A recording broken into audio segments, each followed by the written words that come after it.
ठीक है। क्या? पोस्ट हाँ? पोस्ट बनाना पोस्ट बनाया था आपको तो इसलिए इसमें क्या था?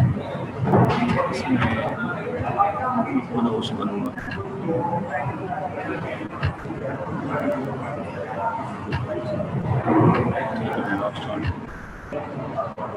अस्सलाम वालेकुम, डॉक्टर काफशीन अकबर है।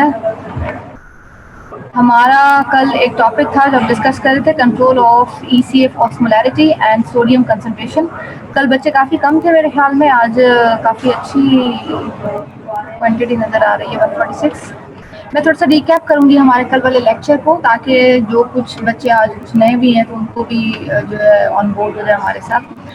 तो हमारा जो टॉपिक था वो है control of ECF osmolarity and sodium concentration. हम बेसिकली ये डिस्कस कर रहे हैं कि जो सोडियम की कंसंट्रेशन है प्लाज्मा के अंदर, उसकी वजह से एक्स्ट्रा सेलुलर फ्लूइड कंपार्टमेंट की ऑस्मोलैरिटी किस तरह से हम उसको एस्टिमेट किस तरह से कर सकते हैं, वो कितनी हो सकती है। जैसे कि पहले भी हमें पता है कि जनाब एक्सक्यूज मी जो मैम। सोडियम जी। मैम स्क्रीन ही शेयर की अभी तक आपने? मेरी स्क्रीन शेयर्ड है। नहीं, यहाँ पे नहीं आ रही है, 1 मिनट ज़रा। स्टॉप शेयर करके दोबारा डालें।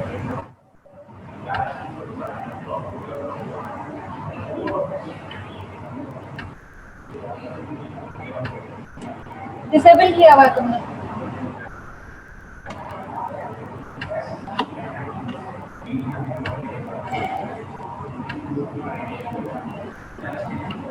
आ रही है? आ रही है? अच्छा जी, हमारा जो टॉपिक था कल वाला एक्स्ट्रासेलुलर फ्लूइड कंपार्टमेंट ऑस्मोलैरिटी और सोडियम की कंसंट्रेशन हम उसमें डिस्कस कर रहे थे। ठीक है मैम। अच्छा, जो रेगुलेशन है ईसीएफ की ऑस्मोलैरिटी और सोडियम की कंसंट्रेशन वो बड़ा क्लोजली लिंक्ड करते हैं कि जी वो इसलिए भी क्योंकि सोडियम की कंसंट्रेशन ईसीएफ में वैसे भी ज़्यादा होती है। ये अगर नॉर्मल रेंज को देखें तो वो 140 से 145 मिली इक्विवेलेंट्स पर लीटर के हिसाब से मौजूद है। उसकी एवरेज कंसंट्रेशन किसी भी सब्जेक्ट में अगर देखा जाए तो नॉर्मल एंड हेल्थी इंडिविजुअल है वो एवरेज 142 होनी चाहिए। ठीक है, मतलब 141 भी हो सकती है, 143 भी हो सकती है, लेकिन एवरेज जो है वो 142 है। तो ईसीएफ की ऑस्मोलैरिटी और जो सोडियम की कंसंट्रेशन है वो बड़ी क्लोजली लिंक्ड है, और वो बहुत ज़रूरी है कि इनकी ऑस्मोलैरिटी और सोडियम की कंसंट्रेशन जो है वो नॉर्मलाइज हो, ताकि इंट्रा और एक्स्ट्रा सेलुलर फ्लूइड कंपार्टमेंट में जो फ्लूइड का जो बैलेंस है वो नॉर्मल मेंटेन हो। अच्छा, प्लाज्मा ऑस्मोलैरिटी को हम एस्टिमेट करते हैं from the plasma sodium concentration. Once we know the plasma sodium concentration we easily estimate the plasma osmolarity. ठीक है, सोडियम और उसके जो एसोसिएटेड एनाइंस है, सबसे ज़्यादा क्लोराइड होता है, accounts for about 94% of the solutes in the ECF.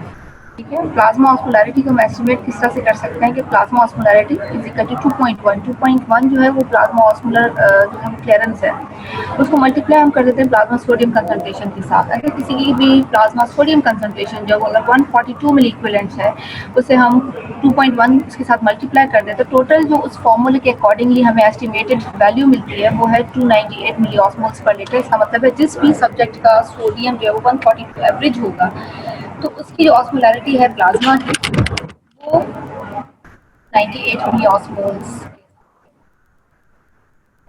अब कुछ सब्जेक्ट ऐसे भी होते हैं जिनमें डिजीज स्टेट भी मौजूद होता है, तो contribution of the plasma concentration and to other more solutes, glucose भी यूरिया भी इसमें इंक्लूड कर देते हैं। ठीक है, सो सोडियम तो है ही, to be more accurate we'll add glucose and urea concentration, वो भी प्लाज्मा की दोनों वैल्यूज, और उस पर प्लाज्मा ऑस्मोलैरिटी जो है वो ज़्यादा एक्यूरेसी के साथ आ जाती है, स्पेशली उन लोगों में जिनमें थोड़ा डिजीज प्रोसेस रीनल के हिसाब से मौजूद है।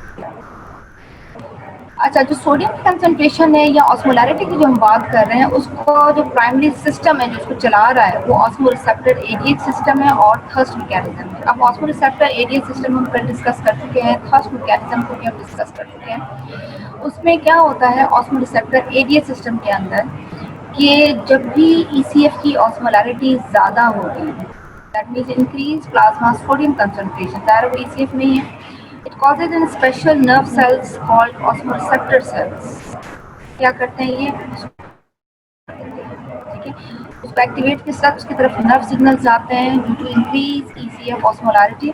ये एंटीरियर हाइपोथैलेमस पे नियर सुप्रा ऑप्टिक न्यूक्लिया ये एक ऑस्मोरिसेप्टर सेल्स मौजूद होते हैं जो कि सेंस करते हैं इंक्रीज ऑस्मोलैरिटी को, और ये सेल्स जो है वो श्रिंक कर देते हैं। अब होता क्या है कि इस एरिया में क्योंकि ईसीएफ की ऑस्मोलैरिटी जो है वो सेंस कर रहे हैं, क्योंकि ऑस्मोरिसेप्टर सेल्स के नियर जो है इस एरिया में ब्लड ब्रेन बैरियर्स मौजूद नहीं होते। सो होता क्या है कि ECF through interstitial fluid compartment से जो सोडियम कंसंट्रेशन है वो सेंस करते हैं ऑस्मोरिसेप्टर्स की तरफ नर्व सिग्नल्स है, और वो फौरन श्रिंक करना शुरू कर देंगे। डायग्राम में हमें नजर आ रहा है ऑस्मोरिसेप्टर्स भी हैं। ऑस्मोरिसेप्टर जैसे श्रिंक करते हैं, सेंस करते हैं इंक्रीज ऑस्मोलैरिटी को, ये सिग्नल पास करते हैं सुप्रा ऑप्टिक न्यूक्लियस की तरफ, और सुप्रा ऑप्टिक न्यूक्लियस से ये फिर सिग्नल्स डाउन चले जाते हैं टुवर्ड्स पोस्टीरियर पिट्यूटरी, और पोस्टीरियर पिट्यूटरी से वेसोप्रेसिन या एडीएच जो है वो रिलीज होता है। ठीक है, अगर हम इसकी सिंथेसिस की भी बात करें एडीएच की भी, तो बेसिकली एडीएच जो है वो सुप्रा ऑप्टिक न्यूक्लियस में 5-6 पोर्शन जो है उसमें सिंथेसाइज हो रहा है। पैरावेंट्रिकुलर न्यूक्लियस में इस डायग्राम में नजर आ रहा है 1/6 पोर्शन जो है वो इसके अंदर जो है वो बन रहा है। यहाँ से बनने के बाद सीक्रेटरी वेसिकल पिट्यूटरी स्टक ये चला जाता है पोस्टीरियर पिट्यूटरी में, और वहाँ पे ये सीक्रेटरी वेसिकल्स की फॉर्म में मौजूद होता है।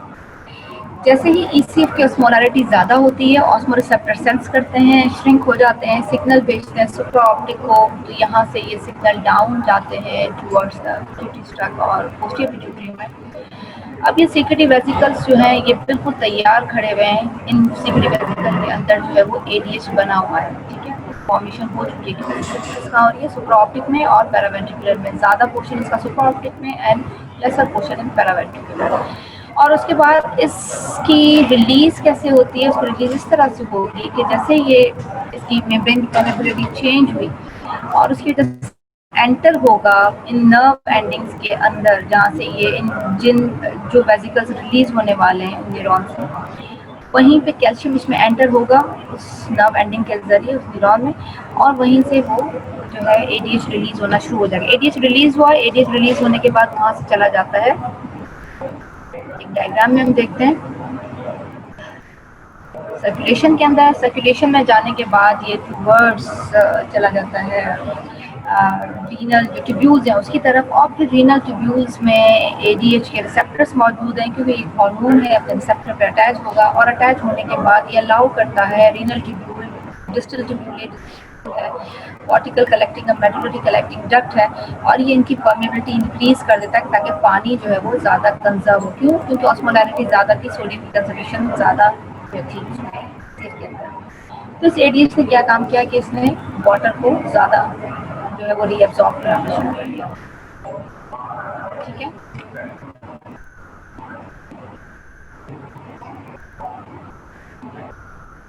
और है कि जैसे इसकी परमेबिलिटी ये डिस्टल ट्यूब्यूल और नेफ्रॉन्स में ज़्यादा कर रहा है, तो एक्सक्रीशन का जो सिस्टम है उसमें बड़ा स्मॉल वॉल्यूम और कंसंट्रेटेड यूरिन आ रहा है। अब यहाँ पे पानी का जो कंसंट्रेशन है वो कम है, लेकिन सॉल्यूट्स एज इट इज जो है वो एक्सक्रीट आउट हो रहे हैं इसी के अंदर।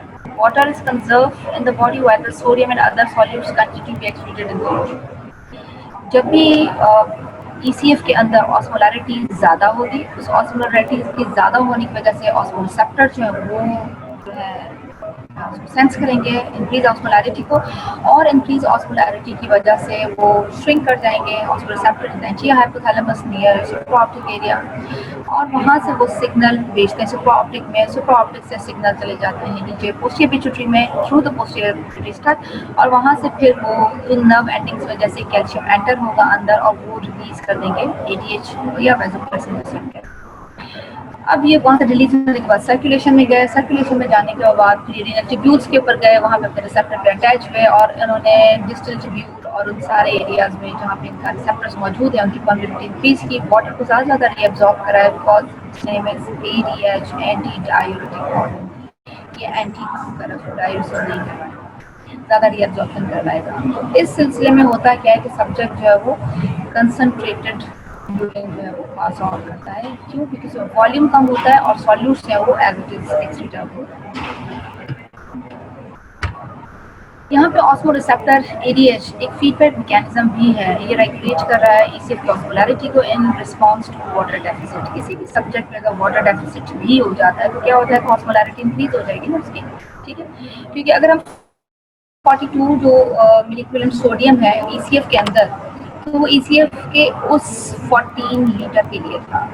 लेकिन अगर आप उस 14 लीटर को कम कर देते हैं, आप उसको 11 लीटर कर देते हैं, आप देखेंगे कि ये वाटर लॉस हो चुका है, तो क्या हो जाएगा, वो कंसनट्रेटेड हो जाएगा ECF, उसके लिए सोडियम ज़्यादा हो जाएगा। तो ये ऑस्मोलैरिटी यहाँ पे इस लेवल पे, जब वाटर डेफिसिट होगा तो ऑस्मोलैरिटी ECF की इंक्रीज हो जाती है। अगेन ऑस्मोरिसेप्टर ने सेंस किया, ADH रिलीज हुआ पोस्टर पिट्यूटरी से, प्लाज्मा में सर्कुलेशन में चला गया, उसके बाद डिस्ट्रीब्यूटर में की जो है परमेबिलिटी इंक्रीज की वाटर की, वाटर रीअब्सॉर्ब हुआ and less water is excreted. जब बहुत कम पानी एक्सक्रीट आउट हो रहा है तो फाइनली ये देखेगा कि अब बहुत कम पानी एक्सक्रीट आउट हो रहा है, ज़्यादा पानी कंजर्व हो रहा है, फिर ये वाटर डेफिसिट को नेगेटिव फीडबैक करेगा और मैसेज सेंड करेगा कि वाटर डेफिसिट करेक्ट हो चुका है। अब ये जो सिलसिला ECF ऑस्मोलैरिटी इंक्रीज वाला था, ADH वाला था, वो वहाँ पे स्टॉप हो जाएगा। अच्छा, ADH की सिंथेसिस का मैं आपको बता चुकी हूँ, दोबारा भी रिपीट कर देती हूँ। सुप्रा ऑप्टिक और हाइपोथैलेमस में ADH की सिंथेसिस हो रही है और फिर वो वहाँ से ट्रांसपोर्ट हो जाता है पोस्टीरियर पिट्यूटरी में और वहाँ से वो रिलीज हो रहा है।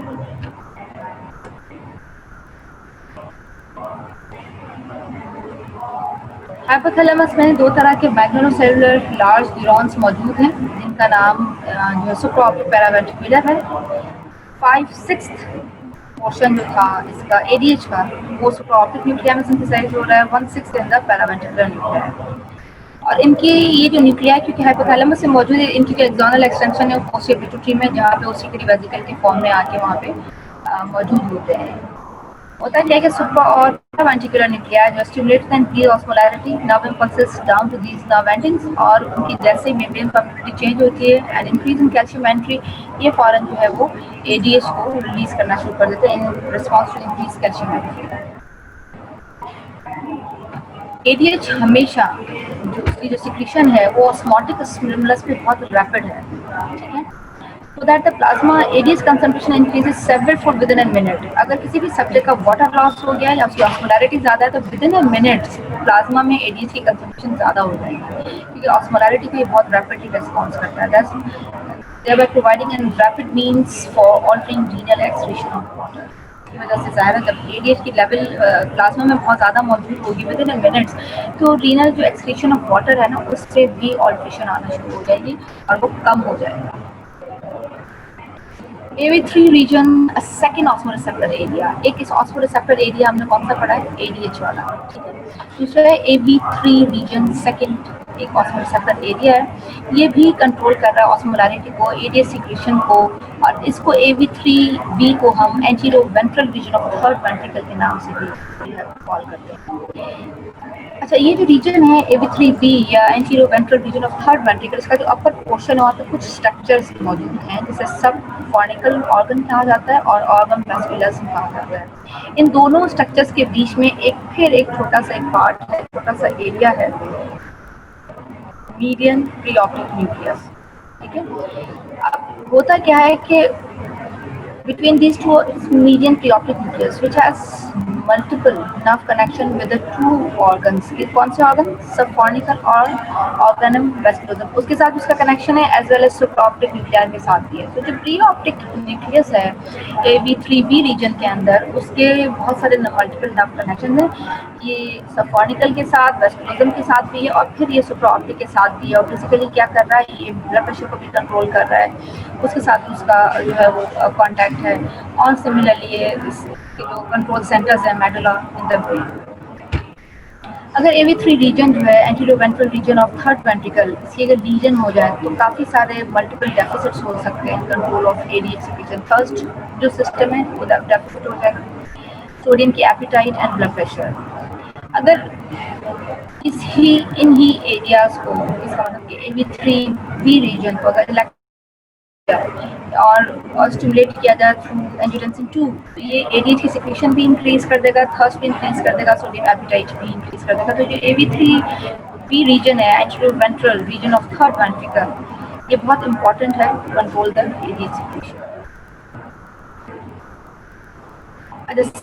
और जो ऑर्गन वेस्कुलोजम है, वहाँ पे वेस्कुलर सप्लाई जो है that leaks the typical blood brain barrier, जो कि ज़्यादातर चीज़ें क्रॉस कर जाती है, डिफ्यूज आउट कर जाती है। इस एरिया में यहाँ पे ब्लड ब्रेन बैरियर्स नहीं है, सो क्या होता है कि जो आयन है, जैसे सोडियम को ज़्यादा अभी डिस्कस कर रहे हैं, वो डिफ्यूज आउट नहीं हो पाते ब्रेन में। ये इनके लिए बड़ा जो है इम्पॉसिबल है कि जो वहाँ से वो चले जाएँ। तो this makes its possible for ions and other solids to cross between the blood and the local interstitial fluid in this region. और उस रीजन के अंदर, AB3 रीजन के अंदर ये ब्लड और लोकल इंटरस्टिशियल फ्लूइड के थ्रू आयंस क्रॉस करेंगे। अदरवाइज तो ब्लड ब्रेन बैरियर होते हैं, इसको आराम से क्रॉस करके जो है ब्रेन में एंटर हो जाते हैं, लेकिन यहाँ पे ये ब्लड और लोकल इंटरस्टिशियल फ्लूइड के थ्रू आयंस जो है वो क्रॉस करेंगे।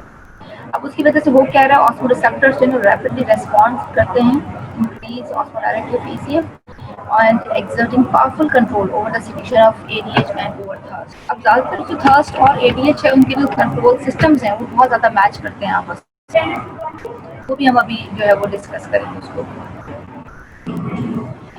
Stimulation of ADH release by decreased arterial pressure and decreased blood volume।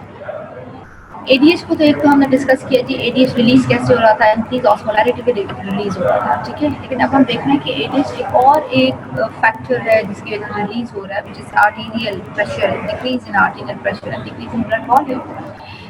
अब जो ADH की रिलीज है basically is controlled by cardiovascular reflexes that respond to decrease in blood pressure और ब्लड वॉल्यूम। अब यहाँ पे ये जो सिस्टम है, इसमें देखिए जो ADH की रिलीज हो रही है कंट्रोल्ड बाय कार्डियोवास्कुलर रिफ्लेक्सेस। और कार्डियोवास्कुलर रिफ्लेक्सेस कब काम करते हैं, ये डिक्रीज ब्लड प्रेशर को देखेंगे तो कार्डियोवास्कुलर रिस्पॉन्सेज जो है फॉर एक्टिवेट हो जाएंगे। अब जो कार्डियोवास्कुलर रिफ्लेक्सेस है ना, ये बेसिकली ऑस्मोलैरिटी को नहीं देख रहे हैं, ये देख रहे होते हैं ब्लड प्रेशर कम हो गया है, ये देखेंगे ब्लड वॉल्यूम कम हो गया तो फॉरन कार्डियोवास्कुलर रिफ्लेक्सेस जो एक्टिवेट हो जाएंगे। अब ये कार्डियोवास्कुलर जो रिफ्लेक्सेस हैं ये अब ADH को रिलीज कराएंगे। अदरवाइज तो जो ऑस्मोलैरिटी थी, इंक्रीज ऑस्मोलैरिटी, उस पर कार्डियोवास्कुलर जो रिफ्लेक्सेस है वो एक्टिवेट नहीं हो रहे हैं। ये डिक्रीज ब्लड वॉल्यूम पे हो जाएंगे, डिक्रीज ब्लड प्रेशर पे हो जाएंगे। उसके बाद सेकेंडरीली वो काम करते हैं, पहले ये बैरोरिसेप्टर रिफ्लेक्सेस एक्टिवेट करेंगे, उसके बाद वो ADH को रिलीज कराएंगे। कौन कौन से बैरोरिसेप्टर रिफ्लेक्सेस हैं, आर्टीरियल बैरोरिसेप्टर रिफ्लेक्सेस हैं और कार्डियोपल्मोनरी रिफ्लेक्सेस। आर्टीरियल जो है इसमें अगर हम देखें तो हाई प्रेशर रीजन्स हैं सर्कुलेशन के अंदर और कुछ लो प्रेशर रीजन्स भी हैं।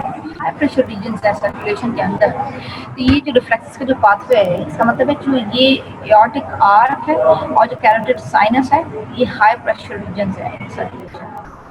प्रेशर रीजन्स में कार्डियक एंट्री आ जाता है जहाँ से रिफ्लेक्सेस जनरेट होते हैं, ठीक है। एफरेंट स्टिमुलाई आता है carried by the way of vagus and glossopharyngeal nerve, the synapse and nucleus in the tractus solitarius in the medulla oblongata। ये एफरेंट सिग्नल्स आए थ्रू वेगस ग्लैसोफेरेंजियल, इन्होंने ये सिनेप्स किया tractus solitarius in the medulla oblongata. इन्हीं की जो projections हैं that relay signals to the hypothalamic nuclei that control ADH synthesis and secretion. अब हाइपोथैलेमस का न्यूक्लियस में सुप्रा ऑप्टिक न्यूक्लियस है, वहाँ पे प्री ऑप्टिक और पैरावेंट्रिकुलर न्यूक्लियस सारा मौजूद है। अब यही signals efferent signals vagus glossopharyngeal से ट्रैक्टस सॉलिटेरियस और मेडुला ओब्लोंगेटा वहाँ पे पहुंचे। इन्हीं सिग्नल्स इन्हीं की प्रोजेक्शन ये हाइपोथैलेमिक न्यूक्लियस में भी जाएंगे जो कि ADH की सिंथेसिस को और सिक्रीशन को कंट्रोल कर रहा है। So, in addition to increase osmolarity, two other stimuli increase the ADH secretion। तो सबसे पहला जो ADH की सिक्रीशन के लिए स्टिमुलाई था वो क्या था, इंक्रीज ऑस्मोलैरिटी। उसके बाद दो और फैक्टर्स भी हैं, दो और स्टिमुलाई भी हैं that causes increase ADH secretion, is decrease arterial pressure and decrease in blood volume, ठीक है। यहाँ पे हमें प्लाज्मा ADH की कंसंट्रेशन नज़र आ रही है वाई एक्सिस में, जो कि हमें नज़र आ रही है 0, 5, 10, 15, 20, 25, 30, 35, 40, 45, 50, ठीक है। फिर हम यहाँ पे इसको एक्स एक्सिस में देख रहे हैं 0, 5, 10, 15 एंड 20। ये परसेंट चेंज की बात कर रहा है कि कितने परसेंट चेंज आ। ब्लैक डॉट्स में हमें नज़र आ रहा है आइसोटोनिक वॉल्यूम डिप्लीशन। वॉल्यूम था नॉर्मल था, डिप्लीट हो गया है, ठीक है, ये जो ब्लैक डॉट्स हैं।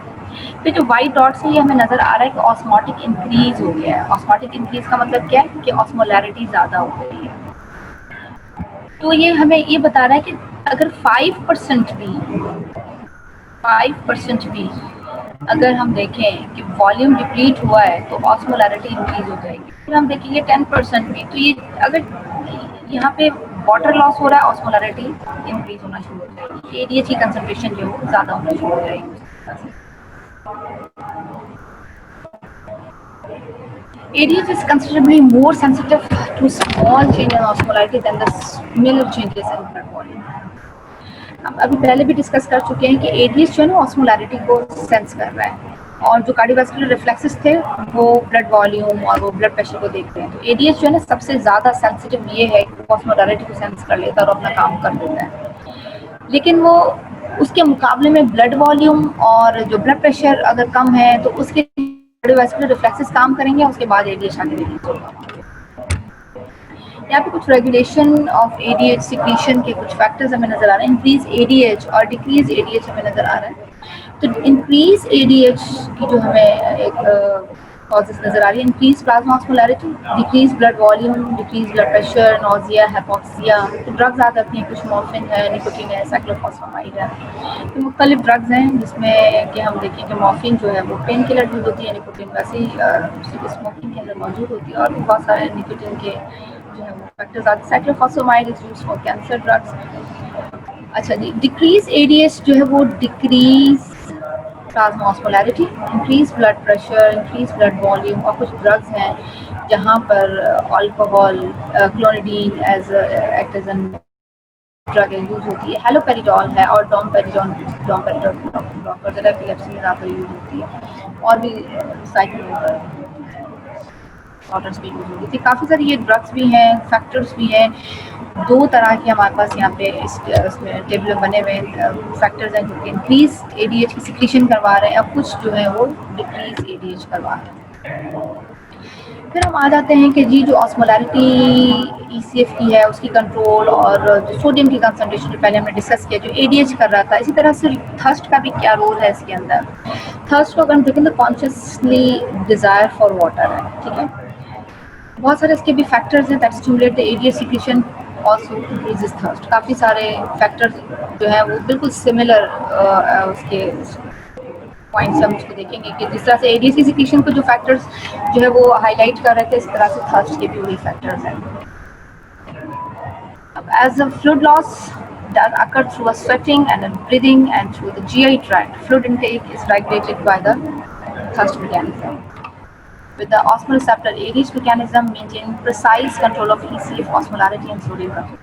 तो फ्लूइड इनटेक है ना वो थर्स्ट मैकेनिज्म के थ्रू रेगुलेट होता है सबसे पहला, और उसके साथ साथ ऑस्मोरेसेप्टर एडीएच मैकेनिज्म। नर्वस सिस्टम के अंदर जो थर्स्ट के जो सेंटर्स हैं उसमें pre optic area along with anterior ventral wall of third ventricle, जैसे हमने पहले भी बात की थी कि वहाँ पे कुछ एरिया मौजूद है, प्री ऑप्टिक एरिया है anterior ventral region of third ventricle का, और anterior hypothalamus that promote the ADH release also stimulate thirst. अब ये वहाँ पे एडीएच रिलीज भी करवा रहा था प्री ऑप्टिक एरिया, और यहाँ पे ये थर्स्ट को भी स्टिमुलेट कर रहा है। प्री ऑप्टिक न्यूक्लियस जो एक स्मॉल एरिया है when stimulated electrically it cause immediate drinking that continue as long as the stimulation last. अब होता क्या है कि अगर हम एक्सपेरिमेंटल किसी एनिमल में देखें कि प्री ऑप्टिक न्यूक्लियस को अगर आप इलेक्ट्रिकल स्टिमुलेट करें तो उसमें होगा क्या कि सब्जेक्ट है या जो एक्सपेरिमेंटल एनिमल है फ़ौरन उठा के पानी पीना शुरू कर देगा, वो उस वक्त तक पानी पीता रहेगा जब तक कि ये इलेक्ट्रिकल स्टिमुलेशन कंटिन्यू रहेगी। All these areas together are called as thirst centre, ठीक है। तो ये जो एरियाज हैं प्री ऑप्टिक एरिया और उसका जो न्यूक्लियस है और एंटीरियर हाइपोथैलेमस में, ये सारा एरिया जो है वो थर्स्ट सेंटर बेसिकली कहना है। उसके साथ साथ ऑर्गेनम वेस्कुलोजम और लमिना टर्मिनालिस ये भी जो है इन्वॉल्व है इस थर्स्ट मैकेनिज्म के अंदर। थर्स्ट सेंटर न्यूरॉन्स जो है ना वो श्रिंक हो जाते हैं रिस्पॉन्स टू इंक्रीज ऑस्मोलैरिटी इस तरह से of the CSF in the third ventricle और प्रोमोट ड्रिंकिंग। अब थर्ड सेंटर के भी जो न्यूरॉन्स हैं वो भी श्रिंक हो जाते हैं जब देखते हैं कि ऑस्मोलैरिटी ज़्यादा और पानी कम हो गया of CSF in the third ventricle, और वो भी प्रोमोट करते हैं कि सब्जेक्ट जो है पानी उठाए, पानी पिए। अब इंक्रीज थर्स्ट हम देखेंगे उसी तरह से है, वही कुछ फैक्टर्स हैं उसके अंदर, ये स्पेशली तीन जो ऑस्मोलैरिटी इंक्रीज है, ब्लड प्रेशर और ब्लड वॉल्यूम जो है वो डिक्रीज है, बिल्कुल एडीएच वाला ही इंक्रीज एडीएच सिक्रीशन के लिए, और decrease ADH secretion, decrease thirst में decrease osmolarity, increase blood volume बिल्कुल सेम ही है। लेकिन एक दो पॉइंट्स इसके अंदर हम देखेंगे कि इंक्रीज एंजियोटेंशन आ जाए that leads to increase thirst and dryness of mouth, और डिक्रीज थर्स्ट में हम देखेंगे कि increase angiotensin to gastric distension, gastric distension होगी उसकी थर्स्ट जो है वो स्टिमुलेट नहीं होगी। स्टिमुलाइज के लिए क्या है, थर्स्ट के लिए increase EC osmolarity, causes intracellular dehydration in the thirst centers and stimulating the sensation of thirst. उसके जो थर्स्ट सेंटर्स हैं वहाँ पर मौजूद इंट्रासेलुलर वो डिहाइड्रेट होना शुरू हो जाती है, प्री ऑप्टिक एरिया और न्यूक्लियस जो ब्लड वॉल्यूम अगर लॉस हो जाए बाय हैमरेज वो भी स्टिमुलेट करता है थर्स्ट को, even though there might be no change the plasma osmolarity. क्या हुआ है, वॉल्यूम कम हो गया ब्लड लॉस की वजह से, ऑस्मोलैरिटी में भी चेंज नहीं आया। ठीक है, ऑस्मोलैरिटी में चेंज कब आएगा जब हम बहुत ज़्यादा फ्लूइड दे देंगे तो ऑस्मोलैरिटी चेंज हो जाएगी। And this occurs because of neutral input from the cardiopulmonary and systemic arterial baroreceptors in the circulation.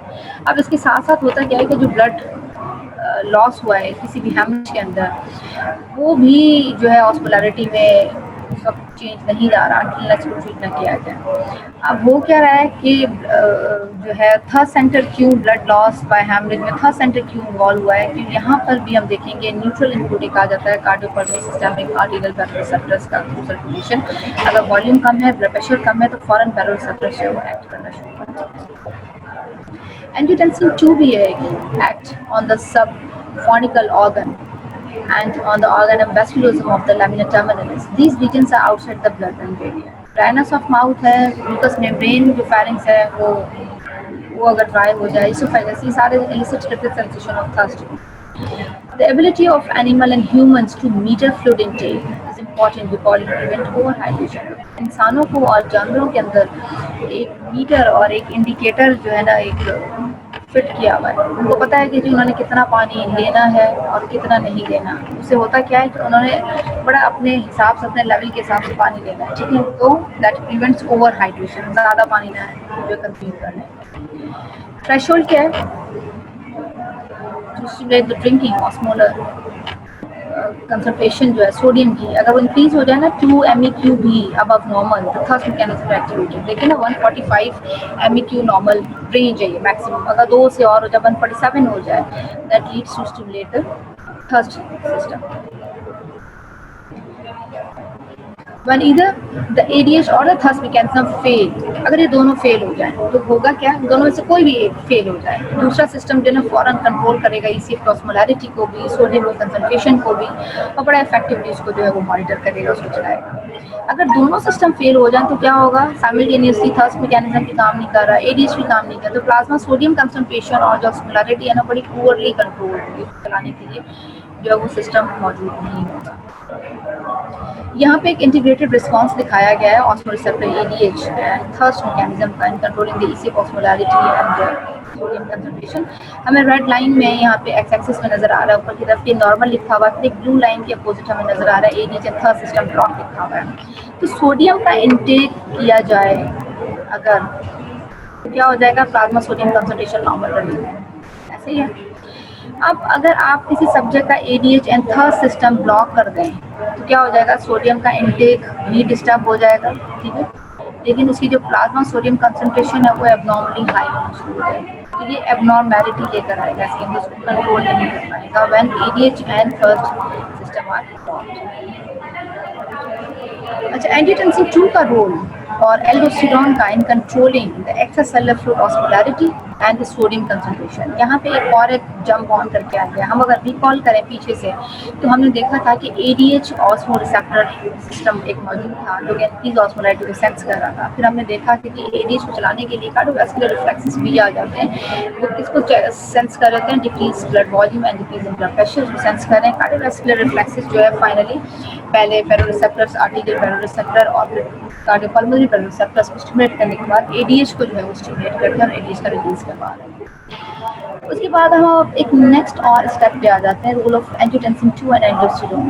ये दो और अगेन हार्मोन्स हैं, ये भी ECF की ऑस्मोलैरिटी और सोडियम की कंसंट्रेशन को वो रेगुलेट कर रहे हैं, इसको कंट्रोल कर रहे हैं। दोनों एंजियोटेंसिन 2 और एल्डोस्टेरोन बहुत इंपॉर्टेंट रोल है सोडियम की रीअब्जॉर्प्शन में बाय द रेनिटिकुलस, क्योंकि एल्डोस्टेरोन क्या है, मिनरलोकॉर्टिकॉइड, ठीक है, एंजियोटेंसिन 2 ये भी जो है वो सोडियम की रीअब्जॉर्प्शन कर रहा है। So when sodium intake is low, increased level of these hormones stimulate the sodium reabsorption. किसी भी सब्जेक्ट के अंदर अगर सोडियम की कंसंट्रेशन लो हो जाए तो ऑटोमेटिकली ये दोनों हार्मोन जो है ना ये रिलीज होना शुरू हो जाएंगे, एल्डोस्टेरोन भी और एंजियोटेंसिन 2। सो ये क्या काम करेंगे, ये सोडियम की रीअब्जॉर्प्शन कराएंगे बाय द किडनी ट्यूब्यूल्स और ये प्रिवेंट करेंगे कि सोडियम लॉस ना हो, बाहर एक्सक्रीट आउट ना हो, इवन दो सोडियम इंटेक में be reduce to as low as 10% of normal. बेशक सोडियम की इंटेक कम हो जाए, नॉर्मल के भी 10% रहेगा, लेकिन फिर भी जो सिस्टम है एल्डोस्टेरोन एंजियोटेंसिन 2 का, ये क्या काम करेगा कि ये सोडियम जो होगा उसको एक्सीट आउट नहीं करने देगा। अगर हम देखें तो सोडियम एक्सीट आउट होता है नॉर्मली, लेकिन ये बिल्कुल उसको खत्म कर देगा, एक्सक्रीशन में नहीं लेकर जाएगा। All these hormone increase the amount of sodium in the ECF. हो क्या रहा है इसकी वजह से, एल्डोस्टेरोन एंजियोटेंसिन 2 की वजह से, कि ये तो ईसीएफ के अंदर सोडियम की कंसंट्रेशन को ज़्यादा कर रहा है। They also increase the ECF fluid volume by increasing reabsorption of water along with the sodium. अब ये भी इसकी एक क्वालिटी है कि वो एल्डोस्टेरोन जो है अपने साथ साथ ADH को भी लेकर आता है, तो ऑक्साइड ज़्यादा की तरफ जा रही है, तो वाटर भी reabsorb हो रहा है। Therefore, angiotensin 2 and aldosterone have a little effect on sodium concentration in extreme conditions. वैसे तो सोडियम की कंसंट्रेशन पे उनका इतना ज़्यादा इफेक्ट नहीं आता है, लेकिन जब एक्सट्रीम कंडीशन आ जाती हैं तो फिर ये सोडियम की कंसंट्रेशन को जो है वो डील करता है, ये सोडियम को रीअब्जॉर्ब करा रहा है, साथ में वाटर सोडियम की कंसंट्रेशन को अदरवाइज इतना इफेक्ट नहीं होता। लेकिन जब एक्सट्रीम कंडीशंस हो जाती हैं, जबकि बहुत ज़्यादा जो है वो वाटर लॉस हो जाता है, तो फिर ये सोडियम जो है वो लो हो जाता है इन डाइट, फिर ये दोनों हार्मोन्स जो है वो सोडियम की कंसंट्रेशन को मॉनिटर करते हैं। यहाँ पे अगर हम देखें लेट डिस्ट्रिक्ट ट्यूब्यूल और कॉर्टिकल कलेक्टिंग ट्यूब्यूल्स के अंदर सोडियम की रीअब्जॉर्प्शन हो रही है, ये हमें नजर आ रही है, सोडियम क्लोराइड प्लस का ये आयन भी जा रहा है, ठीक है। और उसके बाद हमने देखा कि एडीएच भी आया है, एडीएच भी आया है, ठीक है, लेट डिस्ट्रिक्ट ट्यूब्यूल के ऊपर, और एडीएच ने अपने साथ पानी भी अंदर लेकर जा रहा है, ठीक है, पानी भी रीअब्जॉर्ब हो रहा है, सोडियम भी रीअब्जॉर्ब हो रहा है, वाटर भी इसके साथ रीअब्जॉर्ब हो रहा है। The effect of plasma sodium concentration on changing sodium intake more than 6 folds under two conditions. अब यहाँ पे इस डायग्राम में देखते हैं,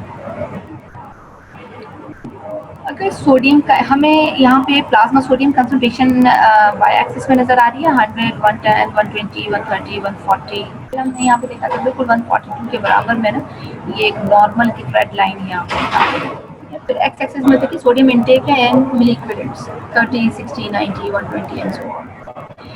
अब हम इसमें देख रहे हैं effect of large change in sodium intake on ECF sodium concentration. एक डॉग पे एक्सपेरिमेंट किया गया under normal conditions, red line, ये रेड लाइन शो कर रही है कि एक एक्सपेरिमेंटल एनिमल था जिससे सोडियम का इंटेक जो है दिया गया, large change in sodium intake, change आया on ECF sodium concentration in dogs under normal condition. And after the aldosterone feedback system has been blocked, ये blue line जो हमें इसमें नजर आ रही है उसको भी ब्लॉक किया गया, फिर सोडियम की concentration is maintained relatively constant over the wide range of sodium intakes with or without aldosterone feedback control system. अब ये एक्सपेरिमेंट हुआ, उसमें जो है देखा गया कि जो प्लाज्मा सोडियम कंसंट्रेशन है उसमें जो इफेक्ट आता है on changing the sodium intake वो 6 गुना ज़्यादा आना शुरू हो जाता है। एक नॉर्मल कंडीशन दिखाई गई थी हमें, यहाँ पे एक डॉग है उसका सोडियम इनटेक ज़्यादा था और बड़ा थोड़ा सा जो है वो चेंज आया 142, प्लाज्मा में इतना ज़्यादा चेंज नहीं आया उसकी, क्यों हुआ क्या था उसकी भी हम रीज़न अभी डिस्कस करते हैं। और उसके बाद दूसरा हमने देखा कि after aldosterone feedback system was blocked by removing the adrenal gland. आपने इसको कैसे ब्लॉक कर दिया, उसी एक्सपेरिमेंटल एनिमल में एल्डोस्टेरोन सिस्टम कैसे ब्लॉक कर सकते हैं, आप उसका एड्रेनल ग्लैंड ही रिमूव कर दिया, ठीक है। When sodium intake was increased 6-fold, intake लिया गया, कंज्यूम किया गया, प्लाज्मा कंसंट्रेशन जो थी उसकी सोडियम की change only about 1 to 2% of in either cases. चाहे आप एल्डोस्टेरोन सिस्टम ब्लॉक करते हैं, चाहे आप उसको नॉर्मल रखें, आपने उस सब्जेक्ट में एक्सपेरिमेंटल एनिमल में देखा कि सोडियम जो है वो आपने 6 गुना ज़्यादा कंज्यूम कर लिया है, प्लाज्मा में उसकी कंसंट्रेशन चेंज है ना 1 से 2% है, बहुत ज़्यादा चेंज नहीं है। And this indicates that even without a functional aldosterone feedback system, plasma sodium concentration can be well regulated. ये बहुत इंपॉर्टेंट पॉइंट है समझने वाला। इनटेक आपने एक्सपेरिमेंटल एनिमल को कराया, उसके प्लाज्मा में जो सोडियम की कंसंट्रेशन में जो चेंज आया, प्लाज्मा में जो चेंज आया वो 1 to 2% आया यहाँ पर। फिर आपने एल्डोस्टेरोन सिस्टम ब्लॉक कर दिया, फिर भी इसका जो चेंज है ना वो उतना ही रहा। क्यों? ये बताने की कोशिश कर रहा है कि ये इंडिकेट कर रहा है कि फंक्शनल एल्डोस्टेरोन का फीडबैक सिस्टम ना हो, फिर भी प्लाज्मा के अंदर जो सोडियम की कंसंट्रेशन है बड़ी रेगुलेट रहती है। The same type of experiment has been conducted angiotensin 2 formation with the same result. फिर उन्होंने यही एक्सपेरिमेंट एक एंजियोटेंसिन 2 जो है फॉर्मेशन उसको ब्लॉक करने के लिए किया, तब भी उन्होंने देखा कि प्लाज्मा में सोडियम की कंसंट्रेशन थी उसमें बहुत बड़ा चेंज नहीं आया। क्योंकि हमने पहले डिस्कस कर चुके हैं कि जी एडीएच और ऑस्मोरिसेप्टर सिस्टम, थर्स्ट मैकेनिज्म और ये सारे जो है वो बहुत ज़्यादा क्लोजली रेगुलेट कर रहे हैं सोडियम को, ठीक है। सो अगर एल्डोस्टेरोन के फीडबैक सिस्टम को अगर ब्लॉक कर दिया जाए, एंजियोटेंसिन 2 फॉर्मेशन को ब्लॉक कर दिया जाए इन एक्सपेरिमेंटल एनिमल्स, तो बहुत ही मामूली सा चेंज आता है 1-2%, ठीक है। यहाँ तक अगर किसी कोई बात ना समझ आई तो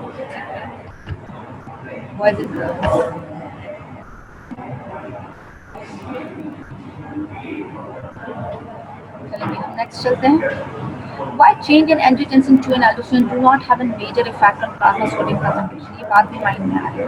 क्यों चेंज हुआ angiotensin 2 में भी और aldosterone में भी और प्लाज्मा सोडियम कंसंट्रेशन पे इफेक्ट नहीं कर रहा? बहुत इंपॉर्टेंट इसके दो मेजर रीजंस हैं। नंबर 1, एंजियोटेंसिन 2 और एल्डोस्टेरोन जो है वो दोनों इंक्रीज कर रहे हैं both sodium and water reabsorption by the renal. ऐसे ही ये हम पहले भी इसको डिस्कस कर चुके हैं। ये सोडियम को भी रीअब्सॉर्ब करा रहा है, वाटर को भी बाय रीनल ट्यूब्यूल से रीअब्सॉर्ब कर, leading to increase in extracellular fluid volume and sodium quantity, but little change in sodium concentration.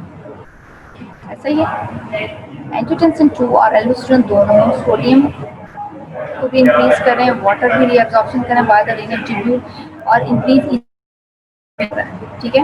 इसीलिए अगर ये पानी भी इसके साथ जा रहा है ना सोडियम के साथ, तो वो हाइपर आपको ज़्यादा ऑस्मोलर नज़र नहीं आएगा, वो ठीक है, उसको बहुत बड़ा इफेक्ट नहीं आएगा। तो सोडियम की जो क्वांटिटी है वो बहुत लिटिल चेंज आता है। वो क्यों? क्योंकि उसके साथ सोडियम के साथ पानी भी reabsorb. Number 2, as long as the ADH thirst mechanism is functional, any tendency towards increased plasma sodium concentration is compensated for by increased water intake. बाद में भी बता चुकी, क्योंकि जी अगर ये एंजियोटेंसिन 2 का सिस्टम अगर ब्लॉक कर दिया जाए एल्डोस्टेरोन का, जब तक ADH थर्स्ट मैकेनिज्म फंक्शनल है, कोई भी ऐसा काम जिसमें प्लाज्मा सोडियम कंसंट्रेशन जो है वो ज़्यादा हो रही है, वो कंपनसेट हो जाएगी। कैसे? अगर ऑस्मोलैरिटी ज़्यादा है तो थर्स्ट मैकेनिज्म एक्टिवेट हो जाएगा और वो सब्जेक्ट जो है वो एडीएच को रिलीज करवाएगा। एडीएच ने जो है वो वाटर रीअब्सॉर्ब करना और डाइल्यूट करना है ईसीएफ फ्लूइड को बैक टुवर्ड्स नॉर्मल। सो एंजियोटेंसिन 2 एल्डोस्टेरोन दोनों सोडियम और वाटर दोनों को रीअब्सॉर्ब करवा रहे हैं, और उसके साथ साथ जब तक एडीएच थर्स्ट मैकेनिज्म मौजूद है, कहीं भी प्लाज्मा सोडियम कंसंट्रेशन ज़्यादा हुई उसको कंपनसेट कर लेता है बाय इंक्रीज वाटर इनटेक और इंक्रीज प्लाज्मा एडीएच एक्सक्रीशन। अब वो क्या करता है? ईसीएफ फ्लूइड को फिर डाइल्यूट कर देता है back towards normal. ADH thirst system for overshadow the angiotensin 2 and aldosterone system for regulating the sodium concentration under normal conditions. Normal condition में काम करेगा, एडीएच थर्स्ट सिस्टम जो है ना वो उनके ऊपर छा जाता है, बिल्कुल उनके ऊपर बिल्कुल हाईलाइट हो जाता है, वो उनको छुपा देता है एंजियोटेंसिन के इफेक्ट को और एल्डोस्टेरोन के सिस्टम को, क्योंकि सोडियम की कंसंट्रेशन इन नॉर्मल कंडीशन जो है वो एडीएच थर्स्ट सिस्टम जो है वही उसको रेगुलेट कर रहा है। Even in patients with primary aldosteronism who have extremely high levels of aldosterone, the plasma sodium concentration is usually increase only about 3 to 5 mg above normal. ऐसे सब्जेक्ट्स हैं जिन्हें प्लाज्मा एल्डोस्टेरोनिज्म हो चुका है प्राइमरी, तो हम प्राइमरी एल्डोस्टेरोनिज्म हो चुका है, इसका मतलब है कि उन्हें ट्यूमर है एल्डोस्टेरोन का, जोना ग्लोमेरुलस, ठीक है, एड्रेनल ग्लैंड, और उसकी वजह से हुआ कि एल्डोस्टेरोन की लेवल बहुत ज़्यादा हाई है, लेकिन प्लाज्मा में सोडियम की कंसंट्रेशन बहुत ज़्यादा हाई नहीं है। कितनी है? ज़्यादा 3 to 5 mg ज़्यादा है अबव नॉर्मल। 145 मिली इक्विवेलेंस जो है वो सोडियम की कंसंट्रेशन है, 140 से 145 तक, तो वो 3 से 5 mg अबव नॉर्मल जो है वो सोडियम की कंसंट्रेशन। और बाकी वो क्या काम करेगा? एडीएच थर्स्ट सिस्टम के जरिए जो है वो पानी भी रीअब्सॉर्ब करना शुरू करेगा। Edison's disease under extreme conditions caused by loss of aldosterone, बहुत एक्सट्रीम कंडीशन जिसमें एल्डोस्टेरोन लॉस होना शुरू हो जाए, हम कह रहे हैं कि एडिसन्स डिजीज है। There is a tremendous loss of sodium by the kidney, which can lead to reduction in plasma sodium concentration. हम ये कह रहे हैं कि जनाब अगर लॉस होना शुरू हो जाए, इसका बिल्कुल ख़त्म हो जाए एल्डोस्टेरोन, किसी डिजीज़ की वजह से, एल्डोस्टेरोन ग्लोमेरुलर ऐसा बहुत एडिशन डिजीज़ हो जाए, तो क्या हो जाएगा, सोडियम का लॉस हो जाएगा बाय द किडनीज और बहुत बुरी तरह से प्लाज्मा सोडियम कंसंट्रेशन जो है डिक्रीज हो जाएगी। One of the reason for this that large losses of sodium eventually cause severe volume depletion. अब देखें एल्डोस्टेरोन नहीं है तो सोडियम रीअब्जॉर्प्शन नहीं होगी, ऐसे ही है। अगर सोडियम रीअब्जॉर्प्शन नहीं होगी तो सब पानी सारा बाहर निकलता जाएगा, क्योंकि सोडियम अपने साथ पानी को लेकर आता है ना। And decrease in blood pressure which can activate the thirst mechanism through the cardiovascular reflexes, ठीक हो गया, and it leads to further dilution of the plasma sodium concentration, even though the increased water intake help to minimize the decrease in body fluid volumes under this condition. And there are extreme situations in which the plasma sodium concentration may change significantly even with functional ADH.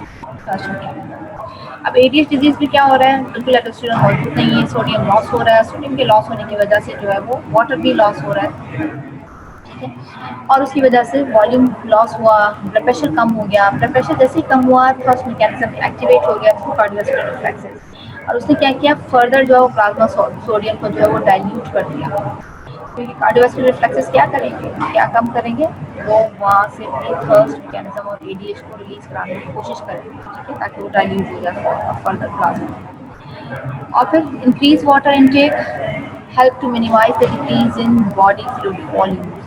तब तक पानी भी, क्योंकि था system भी activate हो रहा है, अब पानी भी पी रहा है, एडीएच की वजह से जो है वो वाटर रीअब्जॉर्ब भी हो रहा है, तो ईसीएफ तो उसका जो है वो प्लाज्मा सोडियम कंसंट्रेशन जो मौजूद थी वो तो डाइल्यूट हो गई है। एक्सट्रीम कंडीशन में प्लाज्मा सोडियम कंसंट्रेशन चेंज करती है significantly even with in functional ADH first mechanism. वो एक्सट्रीम कंडीशंस जैसे हमने अभी डिस्कस किया कि एडिसन्स डिजीज भी थी। सॉल्ट एपिटाइट mechanism है again for controlling the ECF blood sodium concentration and volume. Maintenance of normal ECF volume and sodium concentration requires a balance between sodium excretion and intake. अब हम एक final बिल्कुल इसको cover up कर रहे हैं सारे टॉपिक को। ECF का वॉल्यूम और सोडियम की जो कंसंट्रेशन है उसके बैलेंस के लिए ज़रूरी है कि सोडियम की एक्सक्रीशन और उसका जो इंटेक हो वो बैलेंस होना चाहिए, उसमें होमोस्टेसिस होना चाहिए। Nowadays, salt intake is 100 to 200 MEQs per day, even though humans can survive and function normally on 10 to 20 MEQs per day. हमें ज़रूरत नहीं होती, लेकिन आजकल क्योंकि सॉल्टी फूड आ रहे हैं और बड़ा कमर्शियल पैकिंग में चीज़ें आ रही हैं, बहुत सारे नमक के साथ हैं, तो पर डे के हिसाब से 100 to 200 MEQ अगर दिया जाता है सॉल्ट इंटेक है तो ठीक है, लेकिन जो ह्यूमन है उनकी सर्वाइवल जो है वो सिस्टम जो है वो 10 MEQ अगर इंटेक पर डे भी दिया गया तब भी बड़ा काम चल रहा है। There is also behavioural drive to obtain salt when there is sodium deficiency in the body. उसके अलावा जब भी बॉडी में सोडियम कम हो जाता है तो सब्जेक्ट जो है वो सॉल्टी चीज़ें ज़्यादा लेना शुरू कर देते हैं, ज़्यादा नमक वाली चीज़ें जो है कंज्यूम करना शुरू करते हैं, ये एक बिहेवियरल ड्राइव भी होती है। Addison's disease, there is a deficiency of aldosterone secretion, which causes excessive loss of sodium in the urine and leads to decreased ECF volume and decreased sodium concentration. Both these conditions are desired to solve. Addison disease के जो subject होते हैं उनके अंदर क्योंकि sodium भी loss हो रहा है, वाटर भी लॉस हो रहा है, उनका बड़ा दिल चाहता है हम सॉल्टी फूड जो है या सॉल्ट जो है वो कंज्यूम करें। Stimuli for salt appetite. अब सॉल्ट एपिटाइट के लिए जो वो स्टिमुलाई अगर हम देखें उसमें डिक्रीज ECF सोडियम कंसंट्रेशन है। ECF में अगर सोडियम की कंसंट्रेशन कम है ये सॉल्ट एपिटाइट जो है वो सब्जेक्ट को लेकर जाएगा। डिक्रीज ब्लड वॉल्यूम और blood pressure associated with circulatory insufficiency. Blood pressure कम है, वॉल्यूम कम है और सर्कुलेटरी इनसफिशिएंसी है, अगेन ये सॉल्ट एपिटाइट के लिए स्टिमुलाई की तरह काम करते हैं, ये स्टिमुलेट करते हैं कि subject salt consume. These are the same major stimuli that elicit the thirst. Salt की कमी होना ये भी थर्स्ट को जो है वो स्टिमुलाई कर रहा है। कौन कौन से? ECF में सोडियम की कंसंट्रेशन कम होना, ब्लड प्रेशर कम हो जाना और ब्लड वॉल्यूम कम हो जाना, ये भी जो है वो मेजर स्टिमुलाई है टू elicit the thirst। कुछ न्यूरोनल सेंटर्स हैं AV3 की रीजन में, एंटीरोवेंट्रल रीजन और third ventricle of the brain, ये भी कुछ इन्वॉल्व है because lesion in these region frequently affect both thirst and salt appetite simultaneously in animals. Animals में एक्सपेरिमेंट किया गया AV3 रीजन जो है उसको भी जो है वो देखा गया। तो वहाँ पे जब उसको रीजन दिए गए तो हमने देखा कि वो जो सब्जेक्ट्स हैं उनकी जिनका AV3 रीजन जो है वो डैमेज किया गया या उसको एक्सपेरिमेंटली उसको देखा गया। तो वहाँ पे जो उसकी थर्स्ट है या सॉल्ट एपेटाइट है वो एनिमल्स में जो है वो सर्कुलेटरी रिफ्लेक्सेस जो हैं वो भी इलिसिट होते हैं by the low blood pressure और डिक्रीज ब्लड वॉल्यूम। ये भी अफेक्ट करते हैं both thirst and salt appetite. ठीक है, किसी का ब्लड प्रेशर कम है, किसी का ब्लड वॉल्यूम कम है, थर्स्ट मैकेनिज्म इन्वॉल्व होगा, इनिशिएट हो जाएगा और सब्जेक्ट की जो ड्राइव है टूवर्ड्स टेकिंग सॉल्ट एपेटाइट वो भी इंक्रीज होना शुरू हो जाएगी। ठीक है, अगर हम इसको रिकैप करें तो हमने डिस्कस किया है कल और आज वाला जो हमारा लेक्चर था उसको सम अप करें, इसमें कुछ पॉइंट्स और भी ऐड हो गए थे। ADH ऑस्मो रिसेप्टर एक हमारा सिस्टम है बॉडी के अंदर नॉर्मली एनिमल्स में मौजूद है। उसे फिर हमने कुछ एक्सपेरिमेंटल एनिमल्स में भी कुछ टेस्टिंग करके भी देखा। ADH सिस्टम जो है ऑस्मो रिसेप्टर सिस्टम वो इंक्रीज ऑस्मोलैरिटी को जो है वो सेंस करता है। ऑस्मोलैरिटी को सेंस करने की वजह से जो एक्टिवेट होता है और फाइनली उसने ADH रिलीज कराना है। ADH रिलीज होके जो है वो प्लाज्मा में गया, प्लाज्मा से सर्कुलेशन से किडनी टिब्यूल्स पे गया, फिर रिसेप्टर पे अटैच हुआ और फिर सोडियम की वाटर की जो रीअब्जॉर्प्शन है वो ज़्यादा है। ठीक है, और फाइनली उसने क्या काम किया कि उसने उसको बैक टूवर्ड्स नॉर्मल लिया है, जो भी वाटर लॉस था जिसकी वजह से ऑस्मोलैरिटी ज़्यादा। उसके बाद हमने देखा थर्स्ट मैकेनिज्म भी जो था ना वो भी कुछ इसी तरह से काम कर रहा है। थर्स्ट मैकेनिज्म भी बिल्कुल इसी तरह से काम कर रहा है जिस तरह से ADH काम कर रहा है। लेकिन थर्स्ट मैकेनिज्म में एक ड्राइनेस ऑफ माउथ का एक पॉइंट आ जाता है कि ड्राइनेस ऑफ माउथ है क्योंकि थर्स्ट को जो है वो स्टिमुलेट करती है। उसके अलावा भी हम देख रहे हैं कि अगर ब्लड प्रेशर लो है थर्स्ट मैकेनिज्म इन्वॉल्व हो जाता है। लो जो है वो ब्लड वॉल्यूम है, थर्स्ट मैकेनिज्म जो है वो इनिशिएट हो जाता है। और सॉल्ट एपेटाइट की भी अगर बात करें तो सॉल्ट एपेटाइट में बिल्कुल वही फैक्टर्स आ जाते हैं कि किसी सब्जेक्ट के अंदर सोडियम की कंसंट्रेशन कम हो गई है, ब्लड वॉल्यूम कम है, ब्लड प्रेशर कम है, सर्कुलेटरी इनसफिशिएंसी है, ये एक स्टिमुलाई आ जाते हैं जो इलिसिट थर्स्ट। यहाँ तक अगर किसी बच्चे को बात ना समझ आई हो तो he can easily ask me any question. मेरे ख्याल में बड़ा रिपीट भी हो गई हैं काफ़ी चीज़ें इसमें ताकि आप लोग ये पॉइंट्स और ये जो मैकेनिज़म्स हैं। थर्स्ट मैकेनिज़्म था एक ADH वाला सिस्टम था। फिर हमने देखा कि एल्डोस्टेरोन है और एंजियोटेंसिन 2 है, उनका भी इसके अंदर रोल था ADH सिस्टम के साथ। और फाइनली एक डिजीज़ भी हमने एडिसन्स डिजीज़ भी प्राइमरी एल्डोस्टेरोनिज्म को भी डिस्कस किया है। अगर इन डिजीज़ स्टेट में एक्सट्रीम कंडीशन में कुछ चेंजेस आ जाती हैं वो भी हमने डिस्कस किए। यहाँ तक किसी बच्चों को अगर ना समझ आइए।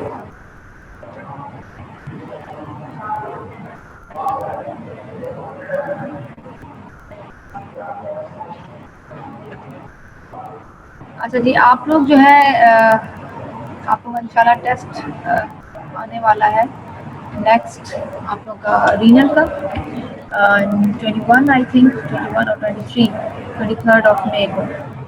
उसके लिए थोड़ा सा तैयार रहिएगा। वो रीनल 1 है, होपफुली हो सकता है कि वो बिल्कुल रीनल का भी हो, तब तक इंशाल्लाह रीनल आप लोग ख़त्म हो चुका होगा। रीनल में आप लोगों को समझ आ रही हैं चीज़ें या people can have any difficulty in understanding the renal? बच्चों आप लोग सुन रहे हैं मुझे?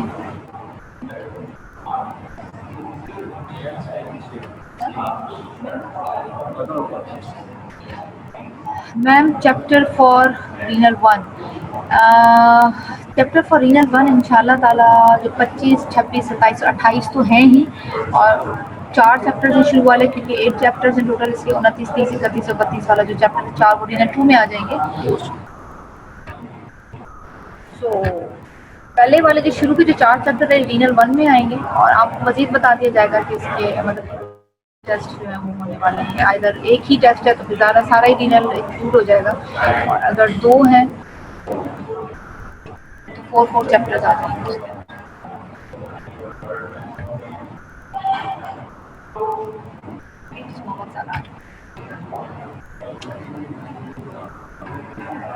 अगर कोई अभी भी कह रहा है कि मैं ये जो हम डिस्कस कर चुके हैं इस चैप्टर को हम मैं थोड़ा सा कोई ऐसा बच्चा जिसे अभी बिना समझ आई हो, यहाँ तक जो हम डिस्कस कर चुके हैं?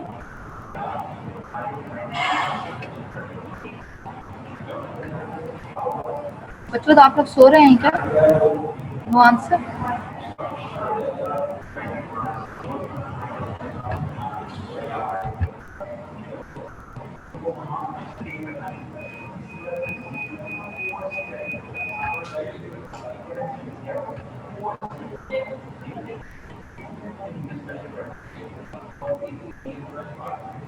हमारा जो टॉपिक था ऑस्मोरिसेप्टर एजीएच सिस्टम, उसको काफ़ी जो है डिटेल में हम डिस्कस कर चुके हैं। अच्छा, टेस्ट के सदमे में से आप लोग निकल आए, स्टेज अभी भी है, ठीक है, इंशाल्लाह अल्लाह आपको कामयाब करे। सारे बाकी समझ आ गई हैं, गुड। इन सदमों में मत रहा करें, you will have an very safe times. घरों में बैठे हैं, पढ़ रहे हैं, अपना ख्याल रखें और स्टडी हार्ड। ये बहुत अच्छा मौका है कि अभी अगर आप फारिग हैं, घर में हैं, तो अपने सारी चीज़ें जो कवर अप करने वाली हैं, तो सर आप बहुत अच्छी तरीके से कवर कर सकते हैं, ताकि एग्ज़ाम्स में जब हम इंशाल्लाह सब ज्वाइन करेंगे तो आप लोग की जो है वो तैयारी बड़ी ज़बरदस्त और बेहतरीन हो।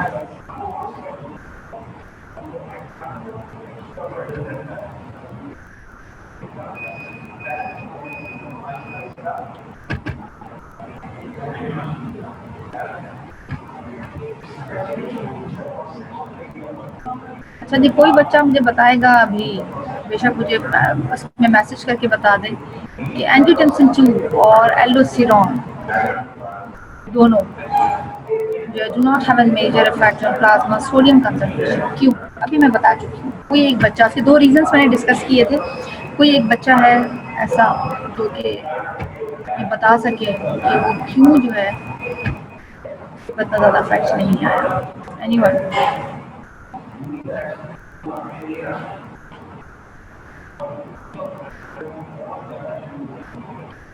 Anyone tiger?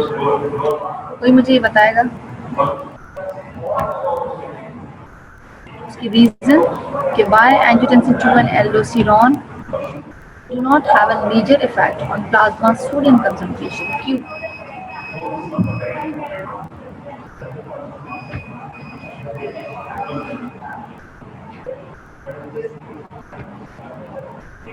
बच्चों, मोबाइलों पे तो आप लोगों की टाइपिंग बड़ी फास्ट होती है, 2 लाइनों में बता दे कोई, मुझे थोड़ा सा आइडिया हो जाएगा कि आप लोगों ने मेरे पॉइंट्स जो है वो सुने अच्छी तरीके से। ड्यू टू एजेस thirst mechanism, that's good, excellent. और जावेद, अच्छा जी, और दूसरा क्या मैकेनिज्म था इसका?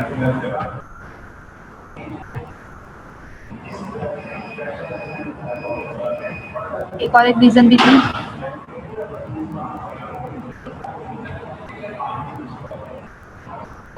बोथ एडीएच एंड एल्डोस्टेरोन, ये दोनों क्या काम कर रहे थे? ये दोनों सोडियम को भी रीअब्जॉर्ब कर रहे थे, वाटर की भी रीअब्जॉर्प्शन कर रहे थे through renal tubules and leading to increase ECF volume and the sodium quantity but little change in sodium concentration. ठीक है, तो ये 2 मेजर रीजन है। नंबर 1 इज एडीएच था सिस्टम मौजूद ही था, और दूसरा एंजियोटेंसिन 2 और एल्डोस्टेरोन दोनों सोडियम वाटर दोनों को रीअब्जॉर्ब करा के पानी और सोडियम को इक्वलाइज किया। ठीक हो गया? गुड जी, गुड देयर, गुड जावेद। यहाँ तक बच्चों, अगर आप में से अभी भी किसी को कोई पॉइंट ना समझ आया हो तो हम अभी भी आप डिस्कस कर सकते हैं।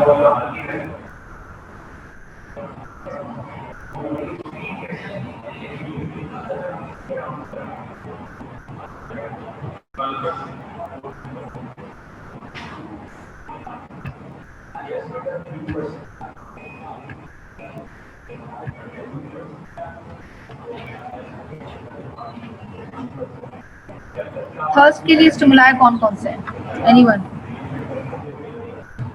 Stimuli for thirst?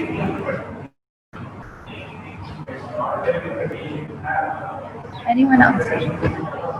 Stimuli for thirst? 2 points.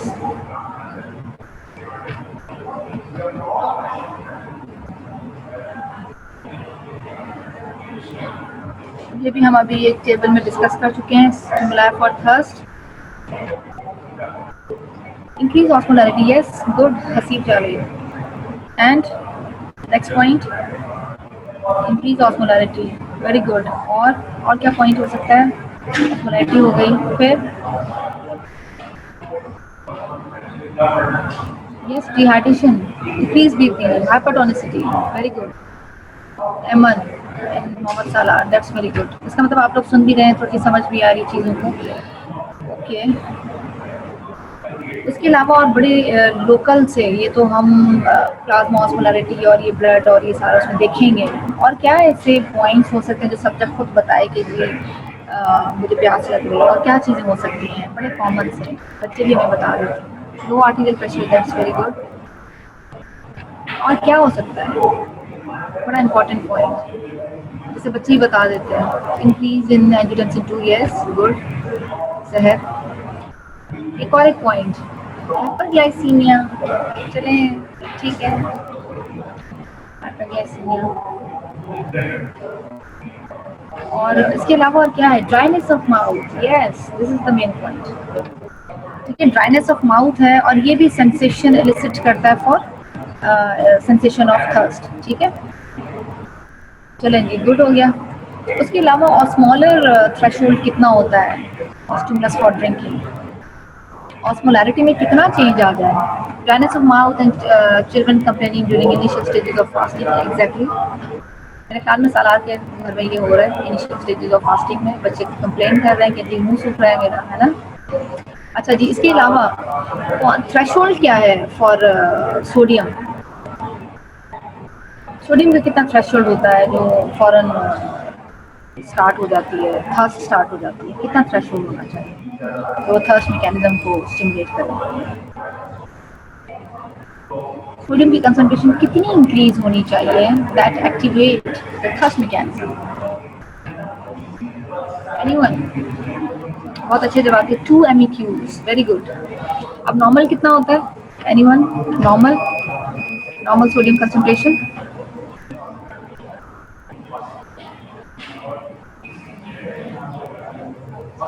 Normal sodium concentration कितनी होती है? 2 MEQ बढ़ गई, ठीक है, नॉर्मल से 2 बढ़ गई. नॉर्मल कितनी होती है? नॉर्मल सोडियम कंसंट्रेशन प्लाज्मा में कितनी होती है, जिससे हम कह रहे हैं कि 2 मिली इक्विवेलेंट्स बढ़ जाएं तो फिर थर्स्ट मैकेनिज्म इन्वॉल्व हो जाता है? Anyone? Normal sodium concentration?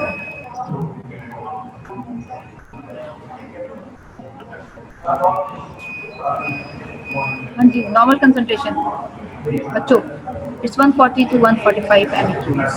Okay जी, अल्लाह हाफिज़. होपफुली आप लोग जी. मैम लेक्चर का टाइम खत्म हो गया, मैम वेट कर रही है.